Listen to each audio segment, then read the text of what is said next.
we began learning a new mitzvah, the mitzvah of kaivesh schar sacher, tashlumi schar sacher, the mitzvah of paying an employee, someone that you owe money for their work, you have the mitzvah to pay them on time. I guess that's what we discussed. That was the mitzvah we were introduced to last week. And last week we went through a number of the details of like the practicalities of the mitzvah. But again, just to sort of remind ourselves, just to sum up what the mitzvah was.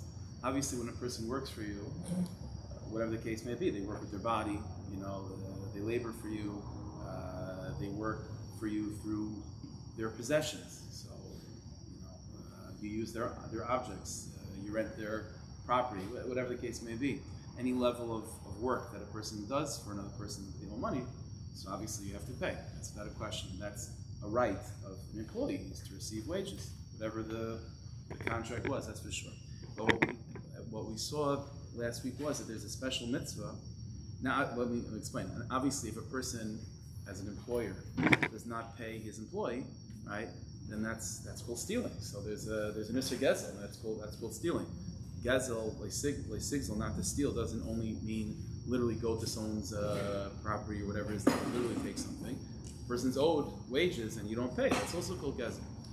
But we were introduced last week to a new mitzvah, which is that not only does the employer have to pay, but there's a special mitzvah that he has to pay on time, or within the first, once whatever the deal was of when the employee is rightfully owed his money, you have that till the end of that time frame to pay back properly to fulfill the mitzvah that you have. So, for example, what we saw was if a person is a day laborer, so he's working literally all day, and so he has rights to his wages once it comes sunset, the day's over. So the employer has a mitzvah to pay that night. And if he goes past that night, then he's in violation of prohibitions and mitzvahs that we saw last week. And the same thing would be the reverse. If a person's a night laborer, so they're working all night, and they have right to get paid by sunrise. Well, that means the employer has the responsibility to pay within that day until that sundown, right? And if he doesn't, then he's in violation of prohibitions and mitzvahs. That's what we saw last week. Kaivesh schar sacher. Okay, so and we went through the details, what type of labor, and all the different, not all, many different things that come from it. But tonight, so I want to talk about just the concept of this mitzvah in general. I touched upon this last week, but now we'll go into it a little bit more in depth. The question is as follows: since we're going to see some practical differences between these two sides of the argument and different opinions on both sides of the fence, the question is like this: what exactly is the nature of this mitzvah? So again, the guy worked for you. He's owed $1,000, and so now he's officially finished working, and and now you have the mitzvah kicks in that you have to pay him by the end of the day. And the day goes on, and you're in violation of the mitzvah. What's this idea that you have to pay by this window? The question is as follows: is this, in the language of the Achronim, of the Paiskim, is this a mitzvah which is rooted in Choshen Mishpat, in monetary law, or is this a mitzvah which is rooted in more Yeredeya, Isser v'Heter Dika law? The meaning is as follows. Like I said before, an employee has the right to demand wages. That's part of the deal. He worked for you. Monetarily speaking, he has a claim against you. The question is this idea that the Torah said, okay, now and he has the mitzvah to pay within this tight window, is the idea that is coming because of a right that the employee has on the employer? In other words, besides the regular right and demand and claim that I have against my employer for $1,000, which without this mitzvah, that's an open-ended claim. I mean, the guy owes me the money, and he could theoretically keep on pushing me off, right? I mean, if Bezdin sees that the guy's being irresponsible, then they'll step in. But technically, my claim is $1,000, and it's open-ended. No, comes the Torah and says, no. That you have a claim of $1,000 against that guy, monetarily speaking, you have a right to your $1,000, and you have an additional right to have that $1,000 be paid to you within that first initial window of time. So it's coming because of a schus, because of a monetary right that you have over your employer. So not only do you have a right over your employer to get $1,000, but you have a specific right over your employer to get your $1,000 in the first window of opportunity, that first day or that first night. So the concept over here is, so one side of the argument is, one possibility is that the nature of this mitzvah is Choshen Mishpat, it's monetary law. What the Torah is doing is inventing a additional right that the employee has over the employer, monetarily speaking. That's one side of the argument. Or, no, monetarily speaking, his claim is $1,000 and it's open-ended. It's not specific to any particular window of time, monetarily speaking. What's the nature of this mitzvah? Not a monetary mitzvah. This is a mitzvah that's between the employer and God. There's mitzvahs between, the employer has to keep shabbos, the employer has to keep kashrus, the employer has to pay his employees in that first initial window of time. Not because the employee has a claim over him to do so. It's something that's incumbent upon the employer to do, to fulfill his obligation, to fulfill his mitzvah. Now, to bring the point across, let me give you two nafkaminas, two differences in halacha between these two sides of the argument. Let's say you have, again, employer and employee. The guy is owed $1,000, okay? And Nebuch Rahman al-Islam, the employee dies. Okay, so we know that if a person is owed money, and the person passes away, so the debt is not just gone; it goes to the inheritance. It goes to the people that inherit. So the person's son, for example, would inherit that claim that he has for that $1,000. The question is, would the employer still be obligated to pay? Would these mitzvahs still apply to the yoresh, to the son of the employee? If the concept is like this, if the mitzvah to pay the employee in that tight window, in that first initial window, is one of the monetary rights that the Torah is creating for the employee, well, any monetary right will go in inheritance. So just as he had the right against his employer to be paid in that initial window, so now he's no longer here, his son steps in his place, and his son will be able, it has the right to be paid in that tight window. If, however, this is a between man and God type of thing, there's a classic principle in halacha, which is isur lebrei la yoris. You don't give over isurim and mitzvahs to your son. You give over monetary rights to your son and monetary ownership of things to your son. But you don't give over mitzvahs. If this is a mitzvah that's really between the employer and God, it's not going to transfer over to the employee's son. So that's nafkamina number one. If an employee were to die, before that window is closed, does the employer still have these obligations to pay the child, the Irish, the inheritor, within that tight window? If it's chayshah mishpat halacha, if it's a monetary right that the employee has, then yes. If it's a isser, if it's a between man and God type of thing, then it won't transfer over to inherit. That's nafkamina number one. Nafkamina number two. I mentioned before that if, obviously anything that's, and if a person is owed money, right, whether, monetary or others, whatever it is, Bezdin will get involved. But here's the idea. There's a difference between when Bezdin gets involved. If a person owes, let's put it this way, if a person owes money, and Bezdin, halach is as follows, and Bezdin realizes that this guy's, he's not taking it seriously. So there's such a thing in halach that's called Bezdin Yard L'Nechasav. That Bezdin sends people to go down to his property and then get the funds necessary to pay this person's debts. That's halach. But here's the nakud. The Bezdin will do that both for monetary claims for things that someone is owed, right? So a guy comes to Bezdin and says, Shimon owes me $100, right? And he's being negligent for who, and Bezdin investigates and they realize it's socket shoe. So Bezdin will go down and get $1,000 out of Shimon's estate and then give it to Reuven. They'll do such a thing.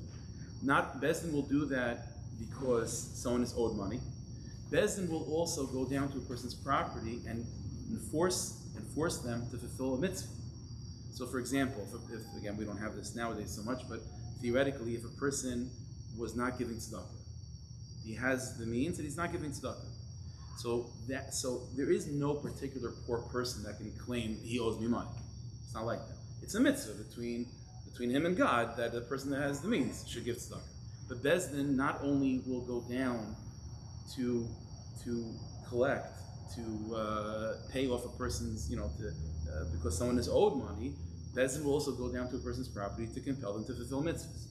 So in both these scenarios, Bezdin is going to this guy's property. Scenario number one, they're going down to the property to pay off money that he owes someone, and another scenario, they'll go down to his property to make sure that he gives his tzedakahs. But there's a basic difference between how those two things work. The halacha is when Bezdin is going down to a guy's property to take money to give to people that he mamish owes because they have a claim and a right against him, the halacha is they'll go down to your property whether you're there or not. That's the halacha. But when Bezdin is going down to your property to make sure that you're fulfilling a mitzvah, not because anyone has a right and a claim against you, but just you have a mitzvah to give tzedakah. So Bezdin is going to go to make sure that you do your mitzvah. The halacha is they're only going down to your property to do it if you're there. And then on some level, they're sort of like whether you like it or not, acting on your behalf. So that's the halacha. So the question is over here. If, the guy, let's say the employee is owed $1,000 and the window of opportunity, the employer has to pay within that day. And it's getting late. And so the employee runs to Bezdin and says, listen, my employer owes me $1,000 and the mitzvah is that he has to pay by sundown. He's not doing it. So the halacha is Bezdin is certainly going to go down and compel him to get the money. But let's say the guy's not there. Would Bezdin go down to his property even if he's not there? Well, that depends on whether this mitzvah is a choshen mishpat mitzvah or is it an iser v'heter mitzvah. If this is money that the fact that he should be paid within that day, if that's something that the employee has a right to, it's one of his rights, then the halach is Bezdin takes care of a person's rights whether the employer is there or not. But if this is a mitzvah that's just incumbent on the employer, not because it's a right of the employee, well, whenever Bezdin goes down to compel people to do mitzvahs, they're only doing that when they're there.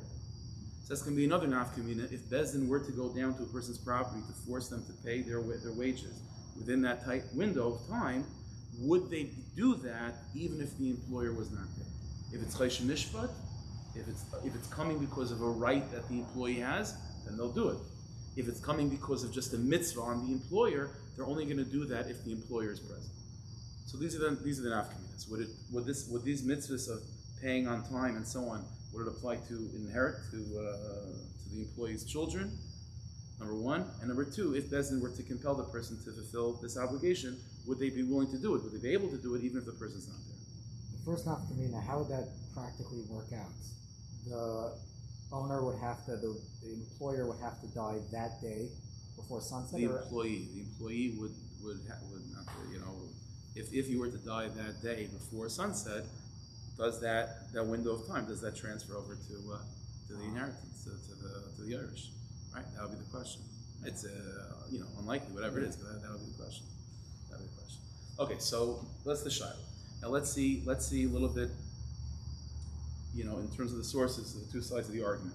Okay, I mean, spoiler alert. Anything in halacha, whenever you ask the question in halacha, in Torah and Yiddishkeit, unless the question is there such a thing as God, right? The answer is machlokes, right? Certain things is like it's standard. That's what they say. They say a joke. Why? I'll see them say a joke against a litfox. How did litfox know that there's a Rabbanu Shalom? They said because when the Rambam says there's a God, the Ravid doesn't disagree. So it must be that there's a God. That's what they say. But that's anti-Semitic, so we won't dwell on it. Anyway, so take a look at Maramok number 1. So we'll start like this. There's a Gemara Bava Metzia, Kuf Yud Aleph Amud Aleph, and the Gemara is talking about a particular. It's interesting case in this mitzvah, and we'll see there's different interpretations of the Rishonim about this Gemara, and I think you could definitely make the argument that it's two sides of this argument, of this shiloh. So let's say like this. The Gemara says in Bava Metzia, Kuf Yud Aleph Amud Aleph, Amar Rabba Bar Avuna. Rabba Bar Avuna said as follows: Hani Shukoi Desura, the businessman of the marketplace of Sura. Sura is one of the cities in Bavel. So the businessmen that run businesses in the shuk of Sura, Einan Oivrin B'Shum Baltalan. People that they're employees, that they have employees, they're almost never in violation of this prohibition of not paying on time. Why? Not because they always pay on time.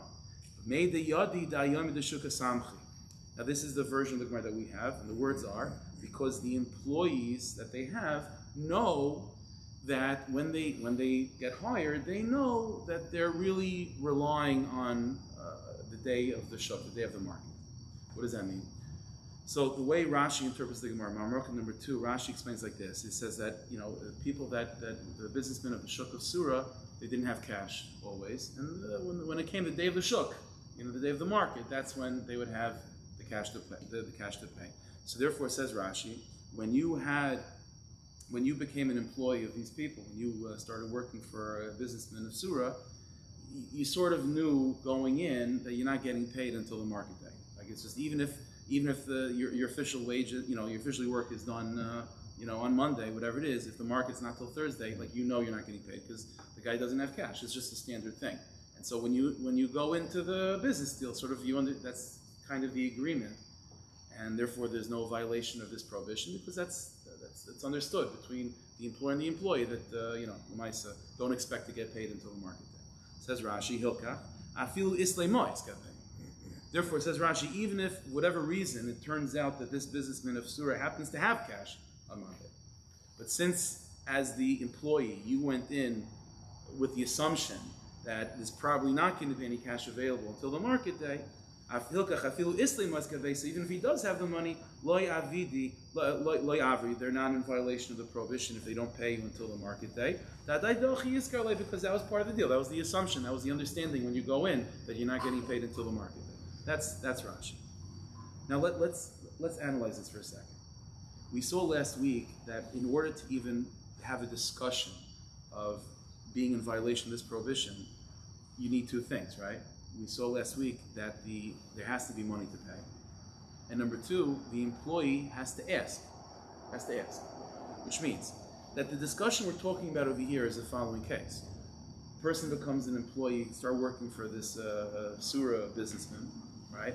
And like Rashi says, fine, when I initially take the job and I'm working, I'm working for a couple of days for this guy, I know that I'm probably not going to get paid till the market day because usually they don't have cash, I get it. But the case is where even before the market day comes, I go to my employer and I say, listen, I understand that usually it's not like that, but Lamaisa, I need my money. If you have any money, please, I'm asking for it. And the guy has the money and he doesn't pay. And despite the fact that he asked, that the employee asked, and the employer has the money to pay, says the Gemara, there's no violation because that was part of the understanding when I first hired him. Right? That's the Gemara.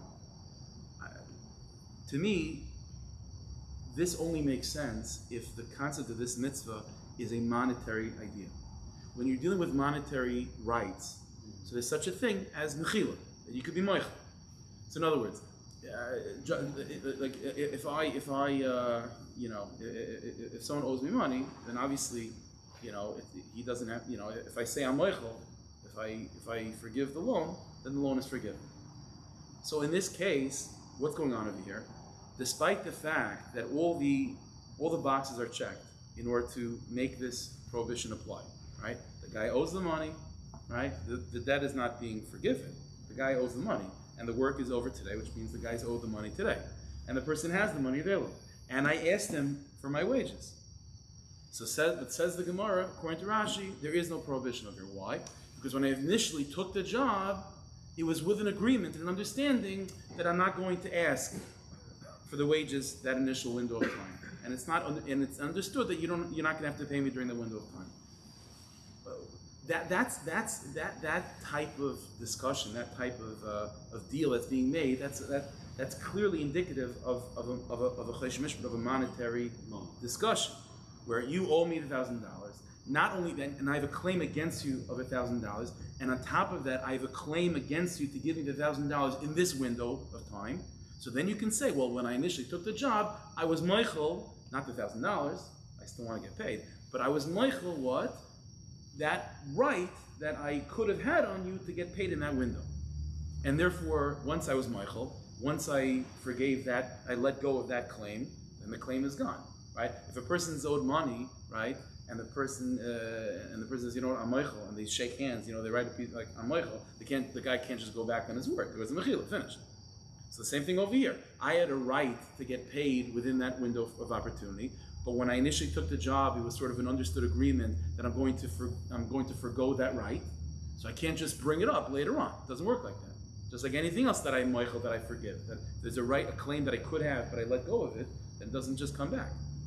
So the fact that but again, this is only if it's chesed mishpat, if it's monetary. If this is not a monetary issue, then it has nothing to do with whether I agree or concede or not. As long as I'm owed money, which I am, and as long as that guy has money to pay me, which he does, and as long as I ask for the money, which I did, so there's no reason why why this mitzvah shouldn't apply. Or you tell me because when I officially took the money, I told him I'm not going to claim against him. So what? Again, if the whole mitzvah is coming because of a monetary right that I had on him, so when I agreed not to demand my money at the right, before the day of the shuk, that means I'm letting go of that right. But if it was never based on rights, it was just a mitzvah between him and God, then what does my saying have anything to do with that? I can promise and I can pinky swear that I'm not going to ask for my money until the day of the market. But guess what? I lied, and now I'm claiming my money. So then the mitzvah should come in. There was never the mitzvah was not tethered to my rights. That when I forego a right, all of a sudden the mitzvah goes away. It's between him and God as long as those boxes are checked. There's no reason to think it. At the end of the day, once it's like think of it. It's like shabbos. You have wool and linen together. So I could the person that's the tailor can make a deal. I'm making a deal. When we make the suit, the deal is it's not going to be shabbos. Ends up being shabbos. I mean, it is what it is. It was never based on a monetary right. Again, if the reason why the obligation, why the prohibition lands on this guy's head, it's because of some claim, a monetary claim that the employee had over him. Well, that claim was never agreed upon in the beginning of the business transaction. So I understand. But if it was never based on a claim that the employee has on the employer, it's just these are the circumstances of this mitzvah that if you owe money and you have the cash and the person asks for it, then you have the mitzvah to pay, then it was never about a right that the employee had that he can let go of. And then say, well, even if he then goes and asks for it, there's never, he doesn't have the right for money. So the fact that according to that Rashi interprets this Gemara to mean that despite the fact that the guy has the money, and despite the fact that he's owed the money, and despite the fact that the employee asks for the money, with all that being said, the employer is still not obligated to pay on time because in the beginning of the deal, the employee never went in wanting to have this claim, this right against the employer. So clearly, it's a monetary issue. It's not a snap situation. It's a monetary right, and he's Michael that. But he wasn't silent on it. Meaning that when he went a standard. This is the assumption of all businessmen and of all employee relationships is this standard operation in Surah. But again, this whole discussion is revolving around a business mindset of like how much rights does the employee have over the employer? Well, that depends on the circumstances of the environment. So in Surah, this is not part of the deal. Okay, but if this is not a monetary claim issue, this is between the employer and God. What does it have anything to do with whether the employee promises he's not going to claim or has that assumption? It's not anything that they could be meichel on. Let's go the opposite. Let's go an extreme case. Before the employer hires the employee, he makes him sign a piece of paper which says that although you're owed the money, you're not gonna come knocking on my door until the day of the shuk, and the guy violates that. So then the prohibition shouldn't apply. The prohibition does apply. He's owed the money, the guy has the cash, and he asked for it. Finished. Again, so why doesn't it apply? Well, because if you say that it's coming from a right that the employee has on the employer, any right that a person has or could have, you can forego. And once you forego that right, then the prohibition will never kick in because it's based on a right, and rights you could be Michael. This is all the opinion of Rashi. But if you take a look at Maramaka number 3, there's a Ramach, one of the other Rishonim brought down in the Shita Mekabetzes, also in this Gemara, and he specifically interprets the Gemara not like Rashi. He says like this, again, he quotes the Gemara, on Rav Bar Avuna said, Hanin Shekai de Surah, these businessmen of Surah, Einan Oivim Mishum Baltalin, they're not in violation of Baltalin, Dayomi de Shuka Samchi, because they only have cash on the day of the market. Says the Ramach, Shein Balei Chanois, we're talking about businessmen, Shein Mois Mitzuitz, Etzlan Elobian Mashal. Says the Ramach, you know why they're not in violation? Because when you actually go to them before the day of the shuk, they actually don't have money. And the halach is, we saw this last week, that if the guy doesn't have cash, then there's no prohibition kicking in. Inference being, but let's say they do have money, so the Ramach would say, not like Rashi, the Ramach would say, well, if the guy has money, then of course they're in violation of the prohibition. Of course they have to pay on time. Rashi made a point that everyone that gets employed by these people, you automatically assume that the normal mode of operations is you're not getting paid until the day of the shuk. Says Ramach, so what? All the boxes are checked. At the end of the day, you have the cash, they ask for the money, you're owed the money, finished. So you're in violation of the prohibition. What boils down is a machlokes between Rashi and Ramach, the following scenario. The assumption is when you go as an employee of these people, don't ask for your money until the day of the shuk. That's the assumption. But let's say you go against that grain and you go to your employer before the day of the shuk and ask to be paid, and the guy has the money to pay you. Is he in violation? Like, does he have to pay you on time? Says Rashi, absolutely not. Says Ramach, absolutely yes. What's the issue? So to me, this is the shaila. If it's if it's chesed mishpat, and it's rooted in the underlying cause of the prohibition, root of the prohibition is the right of the employee over the employer. Well, if part of the business dealings in Surah is that you don't have such a right, you're foregoing that right when you go into business with these people, then fine. Then the underlying root of the prohibition never exists.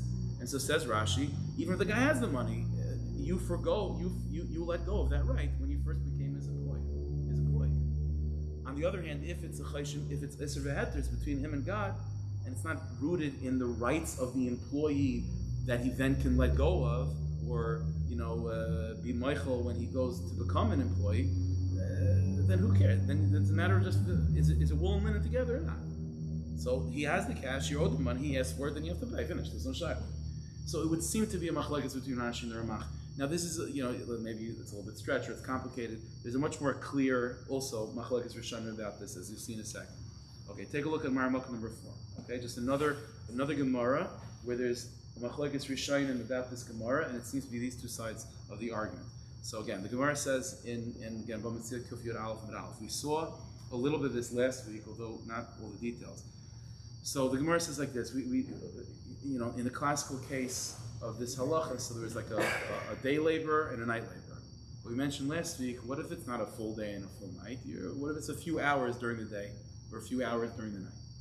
So that's what the Gemara is discussing here. So it says the Gemara, schir shayis, if a person is hired to work for just a few hours. So gaiva kol layla v'chol hayom. I'm sorry, that's a little bit typo. Take a look. The next line, Amarav. Yeah, Amarav. So Rav says like this: schir shayis. The following is the opinion of Rav. Schir shayis diyayim. If you are hired for just a few hours, well, says Rav, if those few hours are in the middle of the day, or in the morning, whatever it is, the hours are up and it's still daytime, then gaiva kol hayom. And now the window to be paid is the rest of that day. Okay? Schir shayis delayla. And if the hours that you work are in the middle of the night, so gaiva kol halayla, then the window is the rest of that night. Shmuel says, interesting, we're not going to go into why Shmuel says this, but Shmuel's opinion is as follows. Schir shayis diyayim, if the hours that you were hired for to work is during the day, then I agree. Gaiva kol hayom, the window of time to be paid is the rest of the day. Schir shayis delayla, however, says Shmuel, if the hours that you were working are the night time, a few hours in the night, gaiva kol halayla, then the employer has more time. He can pay back the rest of the night, the chol hayom, all the way to the next day as well. Okay. Why is the employer given more time if your hours of work are at night? In the opinion of Shmuel, that's not for now. But that's machlokes for now in Shmuel. Question is, how do we hold? How do we pass them? So it's machlokes. Maramuk number 5, the Smag Sefer Mitzvahs Gedolos. It's one of the Bali HaTaisvis. So he writes the following thing in Lavin Kuf Pei Aleph. He wrote a Sefer of Mitzvahs, and each mitzvah he sort of doesn't just go through the basic idea, he goes to some halachas too. So in Prohibition 181, so he talks about this prohibition of paying workers on time. Says the Smag, it was schir shayis diyayim. If a person is working for a few hours during the day, gaiva kol hayom, right? Then the window is the rest of the day. That Rav and Shmuel agreed upon. Schir shayis shalayla, says the Smag. Let's say you're working for a few hours at night. Then who do we hold like? Says the Smag, gaiva kol halayla v'chol hayom. You have the entire rest of the night and the following day, which is the opinion of Shmuel. Why says the Smag, why am I holding like Shmuel? The kaimel and kishmuel bidin. We have a basic rule in halacha. Whenever you have a machlokes Rav and Shmuel, how do we know what to do? So the halacha is like this: if it's a monetary dispute, we go with Shmuel. If it's Isser V'Heter, if it's between man and God dispute, we go with Rav. So says the Smag, we have machlokes Rav and Shmuel about this halacha of paying an employee on time. So it says the Smag, and I pass him like Shmuel, Hilchasa Kishmuel Badin, because Allah is like Shmuel when it comes to monetary law. Boom. So it's pretty straight up. That the Smag is telling us that this is a monetary sugya, this is a monetary issue. This is not between man and God. This is a claim and a right. It's an issue of rights from one person on another. Now this is the opinion of the Smag. Take a look at Marmukah number 6, the Rambam. The Rambam in Hilchas Schiris also discusses this halacha. Who do we hold like between Rav and Shmuel? Says the Rambam, Schir Shai Shal Yoim, again, the person is working for just a few hours during the day, the window is the rest of the day. Schir Shai Shal Laila, and if a person is working just for a few hours at night, your window is only the rest of the night. So the Rambam is passing like Rav, not like Shmuel. Why does he pass like Rav? Marmukah number 7, the Magid Mishnah, one of the commentaries of the Rambam says, Pasek Rav, why the Rambam passing like Rav? Because Allah is like Rav when it comes to Isser, when it comes to mitzvahs between man and God, you pass like Rav. So 1 second. It's the same sugya, right? We're talking about this question of Rav and Shmuel about paying a worker on time. How much time do you have? It's machlekes Rav and Shmuel in this scenario of the Schir Laila, the Schir Shais the Laila. You're working for a few hours at night. It says the Smag, you should pass like Shmuel, it's monetary. It says the Rav, no, pass like Rav, it's Isser. That's the machlekes over here. So the Smag understands the nature of this mitzvah, right, is a monetary issue. It's a monetary issue. And because of that, we should pass like Shmuel. The Magid Mishnah is interpreting the Rambam as, no, this is an Isser issue, and therefore for that you should pass like Rav. By the way, saying this in the Rambam, it's interesting. Take a look at Marmukah number 8. So, okay, it's going to make it more complicated or not. Okay, fine. Maybe we'll leave that. We'll leave the rest of this side. The Kitzer. What comes out over here? We started with a shayla. Is the nature of this mitzvah monetary? Is it a question of that the employee has rights over the employer, not just for $1,000, but he has rights to be paid within that first initial window, and that's where these mitzvahs are coming from? Or no, it's not because of his rights are to get paid $1,000 when he doesn't have a particular right to be paid at a particular time. So why does the employer have to pay him at that initial window? It's between him and God. And so what it seems is, again, and what we're seeing over here is a number of nafkaminas between these two sides. One nafkamina we started off with was, what was it again? If let's say the employee dies, right? Will this prohibition kick in even to the inheritor? That's one shayla. The other nafkamina was, as we said, if Bezdin does get involved and they go down to the guy's property to pay his employees during that initial window, would they be able to do that even if he's not there? If it's a monetary right issue, then they'll take care of it no matter what. If it's compelling him to do his mitzvahs, it's only in front of him. Another nafkamina that we just saw based on the initial Gemara of Mitzvah was, let's say the employee initially becomes the employee, and they have this agreement that I'm not going to ask for my money initially, and I want to forgo this right of getting paid in that initial window. Would that work? Would that give the employer free range to pay later? Well, if it's a right issue, then you can forgo that. If it's not a right, it's between man and God, then you telling him initially that you're not going to ask for the money, it doesn't make a difference. If you end up asking for the money, then it's irrelevant. Could it be a little hybrid-ish? That it's basically, in that the last include the Rav said he wants to have, could that be like, it could be if it's something that he wants, meaning that it's not purely monetary. We saw last week, he has to ask for it.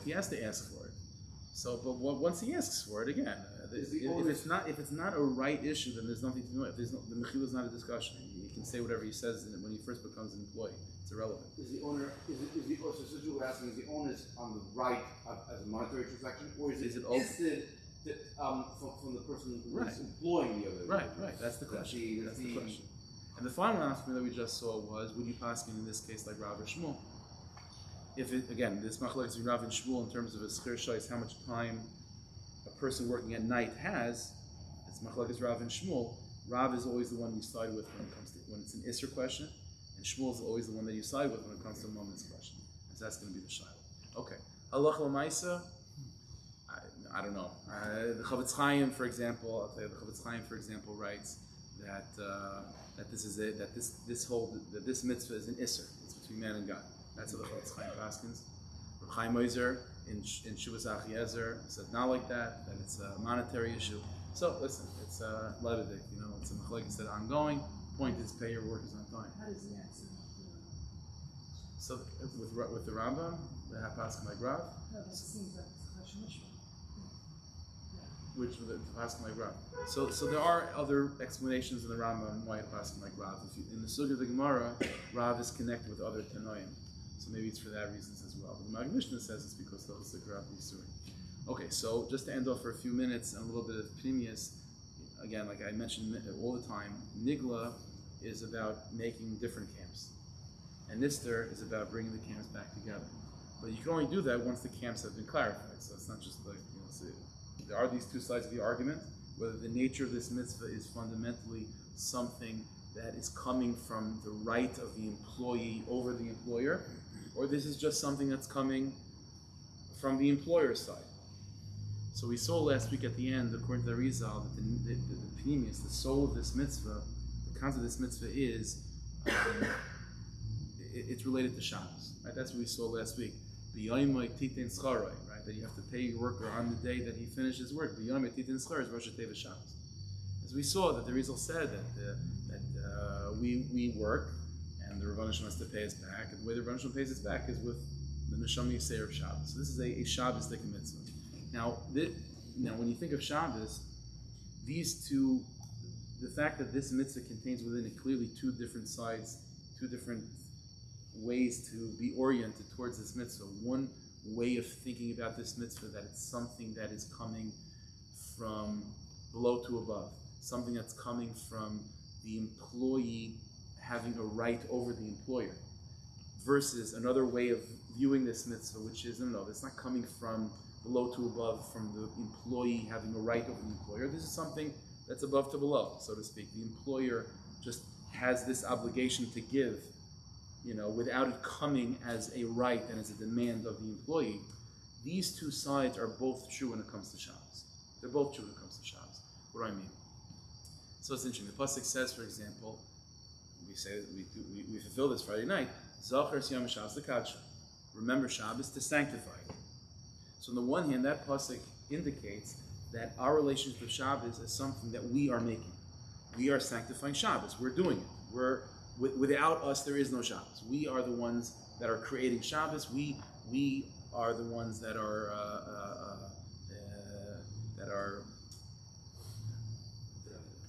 generating Kedusha Shabbos. On the other hand, Chazal have a lashon when it comes to Shabbos that it's considered a matana, it's a gift.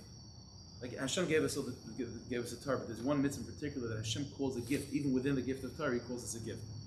The Medrash says that Hashem said to Moshe Rabbeinu, "Matana toiva yesh li beis Knesset." I have a gift in my treasure house, and I want to give it to the Jewish people, and it's called Shabbos.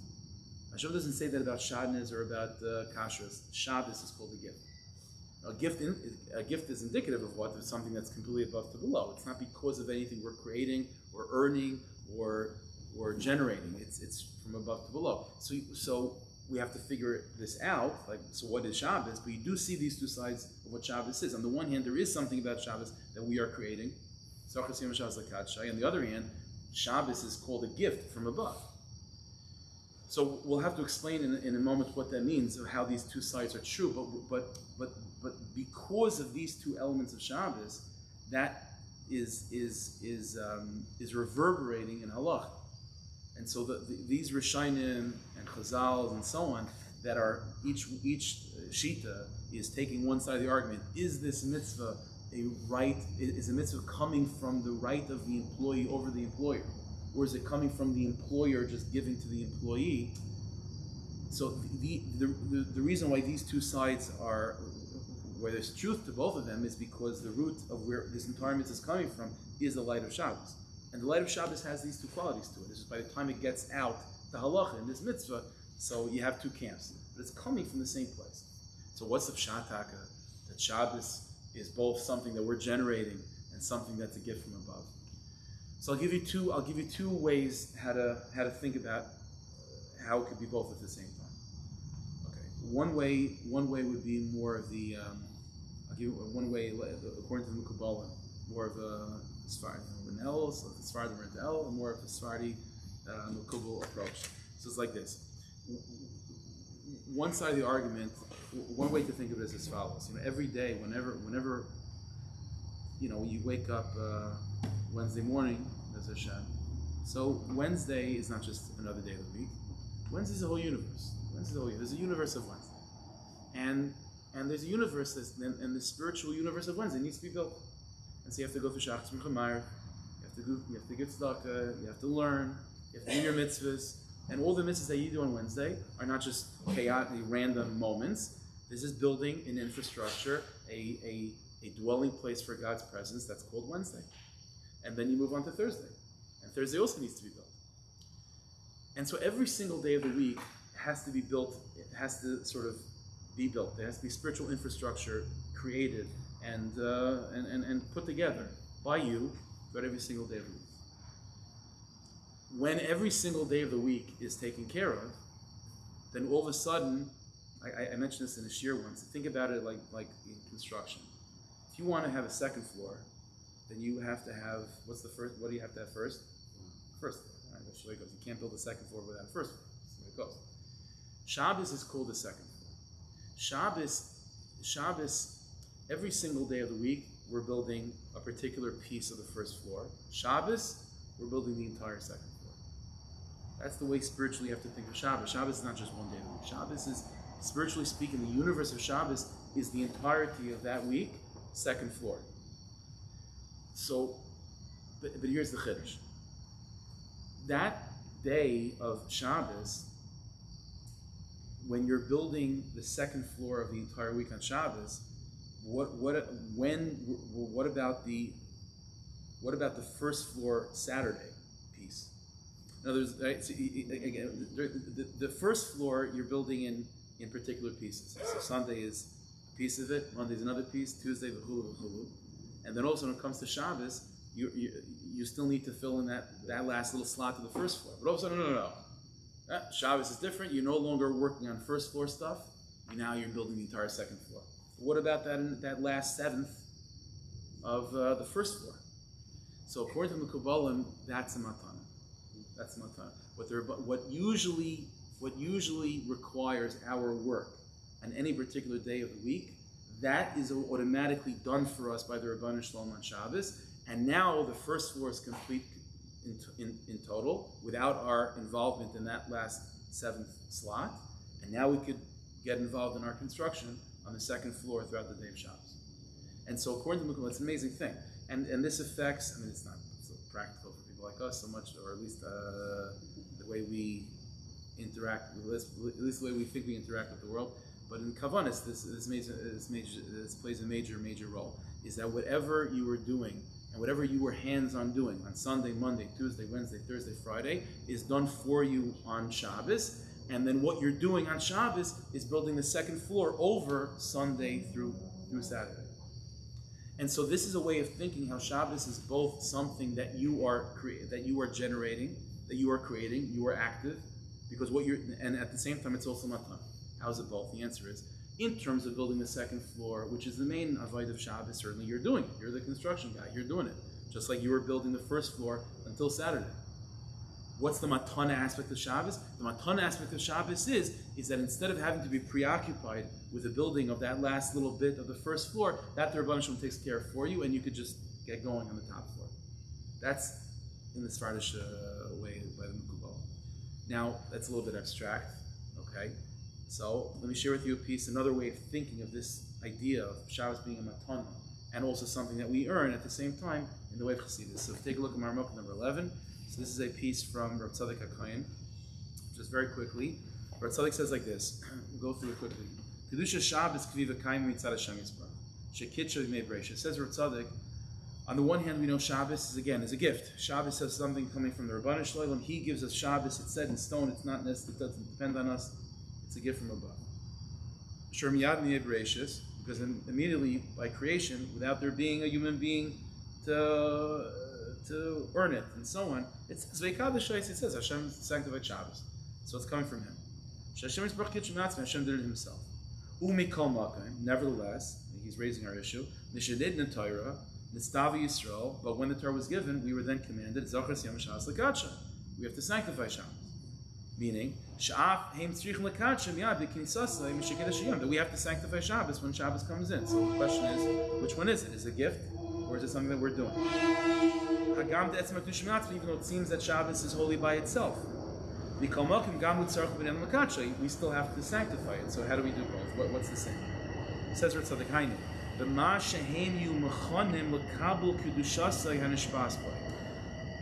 says like this. Shabbos is a gift. The Kedusha Shabbos is a gift. It's not something you have to generate, but you do have to receive it.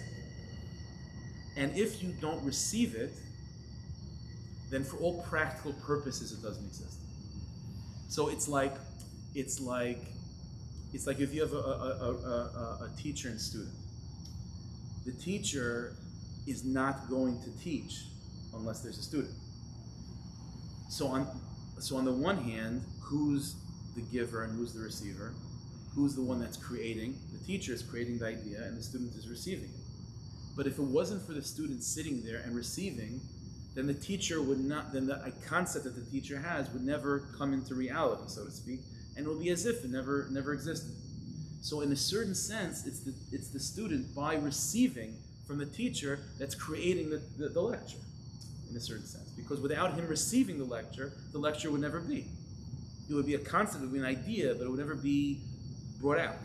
You need someone to be listening in order for the lecturer to be willing to talk. So says Rav Tzadok, that's how Shabbos works. Shabbos is a light, and Shabbos is a light that doesn't demand our creating that light and generating that light, but it does demand our receiving it. And by us receiving that light, on a certain sense, we're creating it.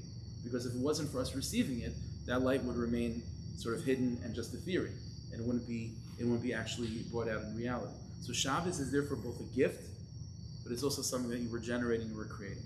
It has both those qualities to it. So it says like this. By us receiving the Kedusha that's being offered to us on Shabbos, that's called we're creating Shabbos. That's how Shabbos manifests and gets, and sort of ripens and develops. But if there's no one to receive, then there's no giving. Then Shabbos it doesn't exist, right? If there's no heart through which the light of Shabbos should be able to be felt, then for all practical purposes, Shabbos doesn't exist. The entire essence of the holiness of Shabbos is to the extent that it's experienced. And if it's not experienced, then to that extent, it doesn't mean anything. So by a person preparing himself to receive the light of Shabbos, that's called you're making Shabbos. And that's what we're doing by Kiddush. When what are we saying by Kiddush? We're saying that Hashem sanctified Shabbos.